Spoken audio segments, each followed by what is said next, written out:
की निर्यात की जो कमी है, मतलब हम अपने निर्यात को बढ़ाएं और उनकी जो आयात की कमी है उसमें एक कोई अवसर ढूंढे। प्रोफेसर सिंह, ये जो लड़ाई है एकदम से अभूतपूर्व कहा जा रहा है, लेकिन मुझे तो अनयूजुअल ज्यादा उसके लिए अच्छा शब्द लगता है कि 104% टैरिफ बढ़ा दो, इधर 87% कर दो, 83% कर दो। ये लड़ाई क्या अहंकार की लड़ाई चल रही है? और आपको लगता है कि ये अभी फौरी तौर पर है, एक दूसरे के खिलाफ एक तरह का वॉर है, या ये तय कर लिया कि नहीं भाई इनके साथ करना ही नहीं है बिजनेस, क्योंकि ये व्यवहारिक नहीं है कहीं से भी? राष्ट्रपति ट्रंप के पहले कार्यकाल में भी चीन के साथ उनका इस तरह का तकनीकी या व्यापार को लेकर युद्ध लगातार चला। और उनको लगता है कि यदि उनको जनता का जो समर्थन मिला है दोबारा से राष्ट्रपति बनने के लिए, वो उनके तौर तरीकों को एक तरह से वो सही या सटीक ठहराता है, तो वो वही काम और ज्यादा जोर शोर से करते हुए नजर आ रहे हैं। तो आज हालत ये है कि अमेरिका के 86 राष्ट्र ऐसे व्यापार में हिस्सेदार हैं जिनको पहले तो 10%, फिर उसके बाद अलग अलग देशों को अलग अलग प्रतिशत के हिसाब से उन्होंने ये टैरिफ बढ़ाए हैं। उसका जो खामियाजा है, जो नतीजा है, वो ये आप अंतर्राष्ट्रीय स्तर पर स्टॉक एक्सचेंजेस में जो खलबली मची हुई है वो देख रहे हैं।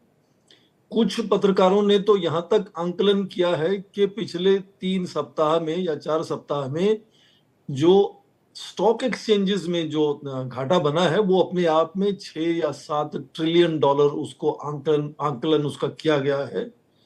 इसके चलते पिछली शताब्दी में जितने भी अंतर्राष्ट्रीय व्यापार को लेकर, चाहे वो मूल्य हो, सिद्धांत हो, प्रबंधन के ढांचे हो, तौर तरीके हो, उनको नकार कर इस तरह का ये जो रणनीति अपनाई है राष्ट्रपति ट्रंप ने, वो जाहिर है पूरे विश्व में हड़कंप एक तरह से मचा हुआ है। अब इस हालत में भारत जो है वो ना तो अमेरिका के अलायंस पार्टनर्स में गिना जाता है और ना ही उनके एडवर्सरी या दुश्मन देशों में गिना जाता है। तो इसलिए आप देखें कि यूरोपीय देशों को जो चिंता है वो अलग तरह से है, और यूरोपीय देशों ने यह तय किया है कि वो बहुत खास तरीके से इसका जवाब देंगे कि वो उन राज्यों में, अमेरिका में उन राज्यों की जो उत्पाद है, जो निर्यात होता है, जो ट्रंप के समर्थन में माने जाते हैं, उन चीजों पर वो वापस टैरिफ लगाएंगे ताकि उनका जो सपोर्ट बेस है राष्ट्रपति ट्रंप का, उसको इसका खामियाजा भुगतना पड़े। और दूसरी बात, यूरोपीय देशों ने कहा कि हम 3 तरह से इस पे टैरिफ, रिटेलिएटरी टैरिफ लगाएंगे मुकाबले में। एक तो इसी माह के 15 तारीख से शुरू हो रहे हैं, फिर अगले मई के महीने में 16 तारीख से शुरू होंगे, उसके बाद 1 दिसंबर को शुरू होंगे। हाँ, चीन ने उसका बिल्कुल अलग किया। चीन ने कॉन्फ्रंटेशनिस्ट अप्रोच किया कि हम चीन का जवाब पत्थर से देंगे। भारत जो है वो उसके मध्य में कहीं आता है, जो आप देखें शुरू से ही, इससे पहले के विश्व जागे इस तरह की चिंता के विषय को लेकर, भारत ने शुरू से ये इस साल के बजट में कुछ संकेत किया कि वो तालमेल बनाना चाहते हैं अमेरिका के निर्यात को लेकर। प्रधानमंत्री फरवरी में वहां गए, तब उसमें सहमति हुई कि भारत और अमेरिका एक बायलैटरल ट्रेड एग्रीमेंट साइन करेंगे और जल्द से ही सितंबर अक्टूबर तक साइन कर लेंगे।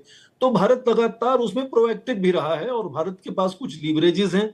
आप देखें, भारत का जो व्यापार का घाटा अमेरिका के और है, वो 2021 में 17 बिलियन डॉलर से पिछले साल बढ़कर 35 बिलियन डॉलर हो गया। तो जाहिर है कि उनको ये चिंता है कि घाटा क्यों बढ़ रहा है। पर यदि हम रक्षा सुरक्षा के उपकरणों का आयात करते हैं, विश्व में सबसे बड़ा आयातक है भारत रक्षा के उपकरणों को लेकर, और अमेरिका सबसे ज्यादा बड़ा निर्यातक है विश्व में रक्षा के उपकरणों को लेकर, तो वहां भी एक तरह से तालमेल बन सकता है। राष्ट्रपति ट्रंप पहले से कह चुके हैं small modular reactors, nuclear power generation में भारत में आकर वो नवाकार हो या उसका शोध हो, उसका विकास हो, करना चाहते हैं। मेक इन इंडिया में जमा हो जाएगा वो एक तरह से। तो भारत की जो स्थिति है वो ना तो दुश्मनों में है ना दोस्तों में, आपने थोड़ी बड़े अलग है। बड़े अच्छे से आपने इसको समझाया। भारत कि ये अभी सिर्फ एक अहम की लड़ाई जैसा कुछ दिखता है, कोई पहले से दिमाग में बैठा रखा है कि नहीं इनके खिलाफ कार्रवाई करनी है और एक नया वर्ल्ड ऑर्डर तैयार करना है, क्योंकि अब वॉर जो है वो कबीलाई सभ्यताओं वाला नहीं होता कि लिए हथियार और चढ़ गए। हालांकि हो रहे हैं आज भी कई जगहों पर, इससे इनकार नहीं कर सकते, बट असली वॉर बड़ी ताकतों के बीच में इकोनॉमिक वॉर ही है। और इसमें चाइना जो सेकंड पोजीशन पर है, और पहले वाले को तो खतरा दूसरे वाले से ही होता है, तो क्या चीन को टारगेट करना एक मंशा रही है, उसके चक्कर में पूरा वॉर शुरू हुआ है? प्रवीण, ये मंशा का विषय नहीं है, ये मजबूरी का विषय है। अमेरिका और चीन मिलकर विश्व की 40% से ज्यादा जो वार्षिक घरेलू उत्पाद यानी जीडीपी बनता है, उसका विश्व का 40% ये केवल दो देश मिलकर हो जाते हैं। तीसरी, चौथी, पांचवी जो बड़ी आर्थिक व्यवस्थाएं हैं वो बहुत छोटी हैं, $6 ट्रिलियन के आसपास हैं, जबकि चीन लगभग 20 ट्रिलियन पहुंचने वाला है और अमेरिका 27-28 ट्रिलियन डॉलर की इकोनॉमी है। तो चिंता का विषय ये है, जब मजबूरी राष्ट्रपति डोनाल्ड ट्रंप की ये है कि पिछले कुछ दशकों में चीन का जो प्रभाव है, व्यापार है, वर्चस्व है, उसमें इतनी वृद्धि हुई है कि उनको लगता है कि अमेरिका के नेतृत्व को बड़ी चुनौती है। आज हालत यह है कि 2 दशक से चीन विश्व का सबसे बड़ा व्यापारी देश है और करीब एक दर्जन देशों को छोड़ दें 200 देशों में से, तो बाकी सभी देशों का सबसे बड़ा व्यापारी हिस्सेदार आज चीन है। तो उसके चलते चीन का विश्व व्यापार जो है उसमें आज करीब करीब $1 ट्रिलियन का उसको फायदा है, मतलब उसकी तरफ है। और अमेरिका को ठीक उसका उल्टा $1 ट्रिलियन के आसपास विश्व में उसके व्यापार का घाटा है आज। तो ये जो चिंता है, और जितनी मैन्युफैक्चरिंग है वो सारी अमेरिकी कंपनियों ने ही चीन में आकर उत्पाद करना शुरू किया।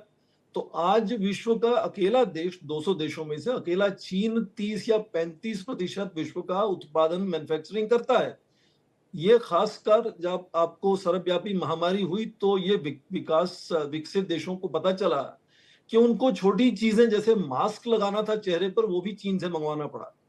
तो वो चिंता का विषय है कि उसको किस तरह से सुधारा जाए।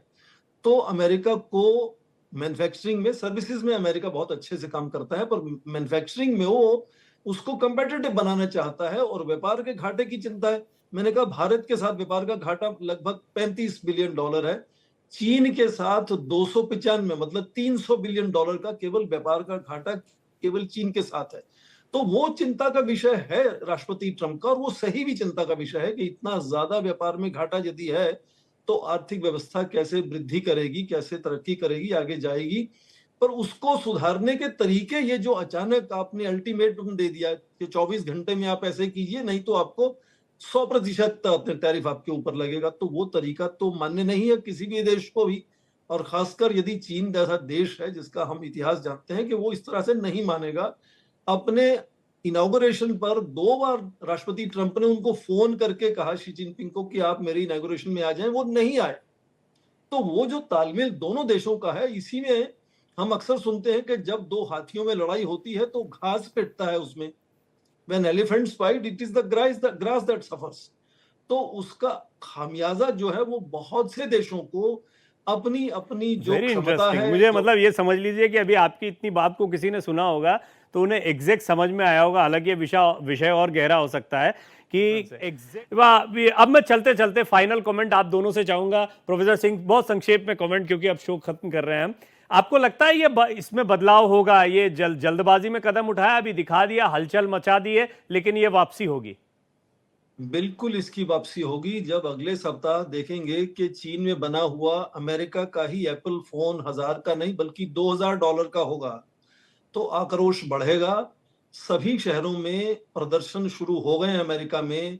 उनकी अपनी टीम में आप देखें कि इलॉन मस्क जो मेन एडवाइजर हैं ट्रंप साहब के, और उनका जो मेन ट्रेड एडवाइजर है पीटर नोवोरो, उनमें आपस में तू मैम शुरू हो चुकी है। जो बिलियनर सपोर्टर्स हैं राष्ट्रपति ट्रंप के, जैसे केन लांगोन है या केन ग्रिफिन है, वो पब्लिकली उसको क्रिटिसाइज करना शुरू हो गए हैं। जी। क्रूड ऑयल के प्राइसेस विश्व में गिर रहे हैं, तो जो नुकसान सभी देशों का होगा वो कुल जो मिलाकर कीमतें इतना दबाव बनेगा कि ये वापसी होगी।